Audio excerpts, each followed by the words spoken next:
Elect Donald Trump is calling for pollster Ann Selzer to be investigated over a poll that showed Harris winning Iowa by 3%. In reality, Trump comfortably won that state by 13 points. Trump took to Truth Social, posting, quote, "a totally fake poll that caused great distrust and uncertainty at a very critical time. She knew exactly what she was doing. Thank you to the great people of Iowa for giving me such a record-breaking vote despite possible election fraud by Ann Selzer and the now discredited newspaper for which she works. An investigation is fully called for." Joe Concha is a Fox News contributor, and he joins me now. And Joe, we should also point out a big factor in this is that Ann Selzer said that she's quitting. She just announced that she's ending her polling operation. She also said, "I'll continue to be puzzled by the greatest miss of my career." So she's calling it an error. Donald Trump is saying that this could be intentional, and he's also calling for an investigation. So what do you think about all of this?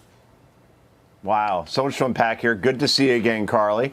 When that poll came out, I went back on the air right after it and said, I can't wait to come back and celebrate Ann Selzer's impending retirement, because we all knew that Kamala Harris wasn't up 3 in Iowa, a state that Donald Trump won easily in 2016 and 2020. As it turns out, she was only off by 16 points since he won there by 13. And what tipped it off for me was the fact that Ann would not release her samples as far as who exactly did she poll for this? Did she only talk to, MSNBC viewers, Planned Parenthood advocates? She would never say. And the fact that she went on MSNBC afterwards to brag about this poll tells me that she wasn't on the up and up. And there was something else here in play outside of the data, to Trump's point.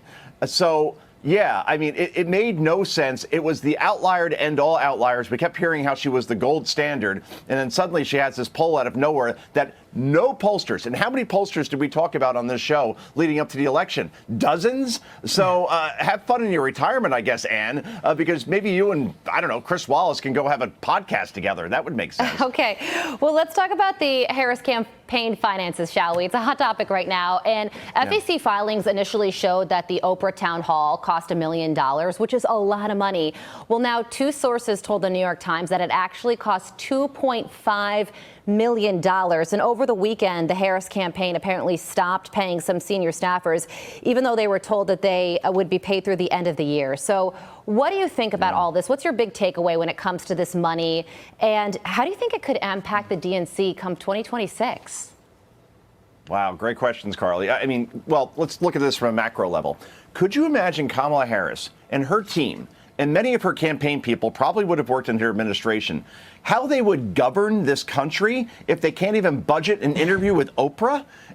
And by the way, why is Oprah, or at least her company, being paid for this interview? How is that journalism exactly? And also, by the way, if you were asked to do a favor by Kamala Harris, and you apparently were a supporter like Oprah, and you were told, we need to stop Hitler and his garbage supporters, wouldn't you kind of do that for free? Because Oprah Winfrey is worth more than $1 billion.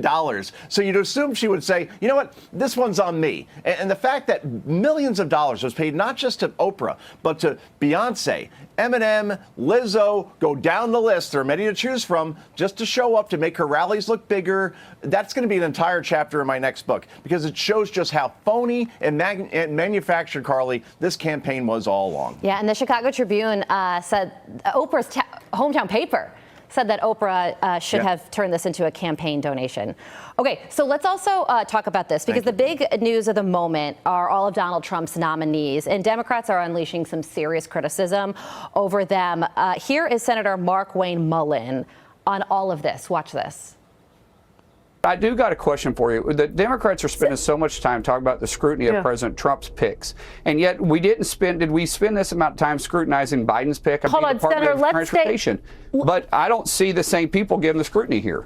And he points out Pete Buttigieg. He says, was he really qualified to head the Department of Transportation? He also points to Rachel Levine and Sam Brinton, the first non-binary former top Department of Energy official under Joe Biden.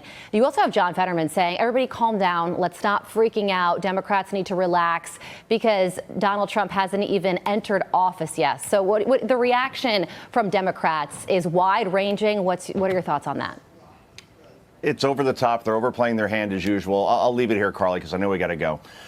Pete Hegseth is nominated for Secretary of Defense. We all know Pete. He is a war veteran, decorated, more than 20 years of military service. Yet the same people that were cheering on Liz Cheney and were hoping that she would be a part of a Kamala Harris administration, I assume as Secretary of Defense, boy, that's hypocritical now, isn't it? So, yeah, again, hyperbole never wins here. Democrats, as usual, screaming at the mountaintops. And let's just go through the confirmation hearings and let's see how that goes before we